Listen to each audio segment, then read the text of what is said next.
Okay, so this is the video podcast, old style video of me working out the front of quiz 1.1 to 1.3. So first we have graphing an equation using a t-chart. So it doesn't just have to be an absolute value equation, it could be any type of equation.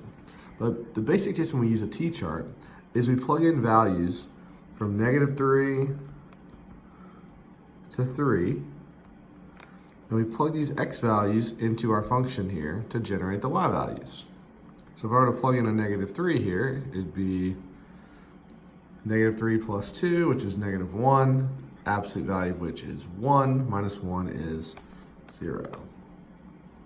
And then we go through and do that for all of these. So I'm going to go ahead and do that.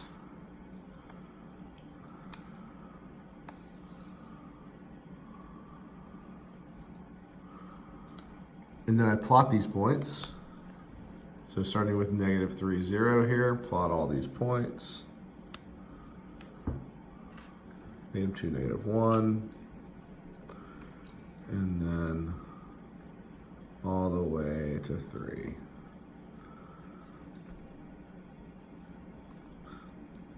And that is the solution to number 1. All right, number 2.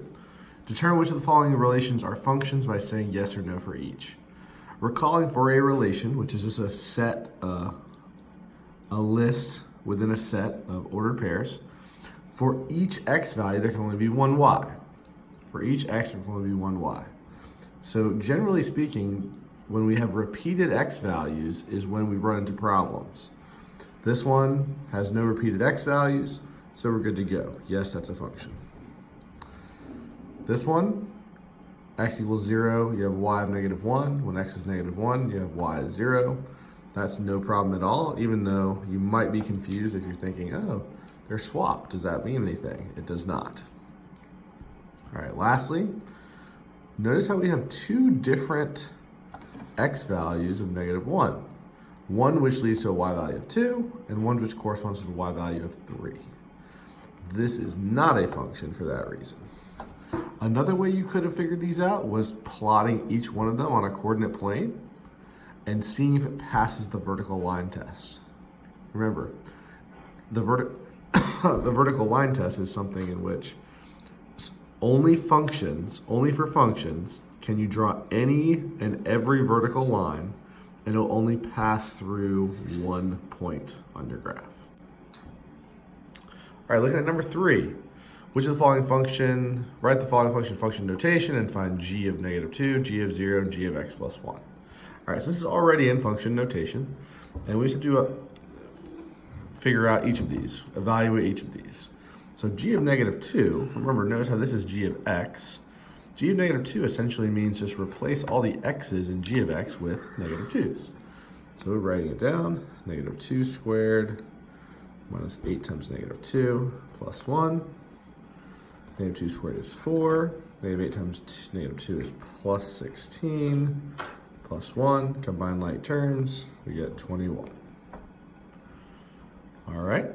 G of 0 now. Same thing as g of -2, but instead of a -2, we're going to plug in zeros for all the x's. So for g of 0, we've got 0 squared minus 8 times 0 plus 1. Well, 0 squared is 0.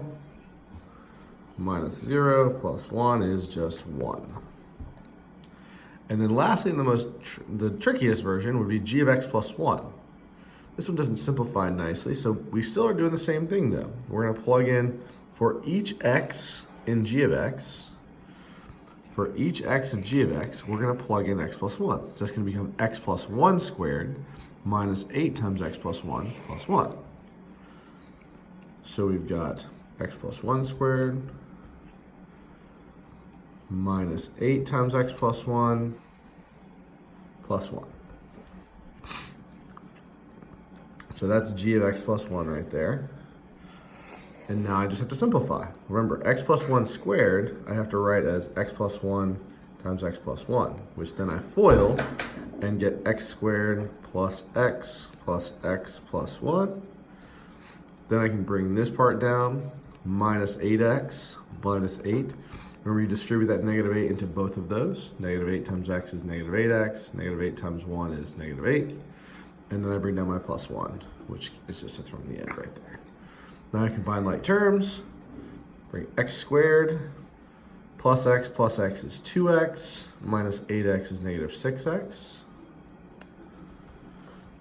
And then plus 1 minus 8 is minus 7, plus 1 is minus 6. And there's our answer for g of x plus 1. All right, 2 more problems. Circle the graph that is a function. Well, functions must pass the vertical line test. Functions must pass the vertical line test, which means any and every line that you draw must only pass through your curve or your line one time. So notice I can draw a bunch of vertical lines here, and yes, this is a function. So yes, that's a function. Let's look at the others and see why they're not functions. Well, if I drew that line, it would hit twice, and there'd be many other lines I could draw that would hit twice. Same thing goes here. Multiple lines would hit twice. Same thing here. Multiple lines would hit twice, which makes these not functions, and the first one a function. Lastly, finding the x and y intercepts. Many people got this confused with finding domain and range. Remember, the definition of an x-intercept is where our curve intersects the x-axis. And if you'll notice here, our curve does not intersect the x-axis, so there is none. Or you could say NA, or you could say does not exist, something to that effect. So there is no x-intercept, but the y-intercept, on the other hand, is where our curve intersects the y-axis, and we could say 7. And notice we want it written as a coordinate pair, so the point where it hits is seeming to be like about right there, so we can call that point 0, 7, as in x coordinate of 0, y coordinate of 7.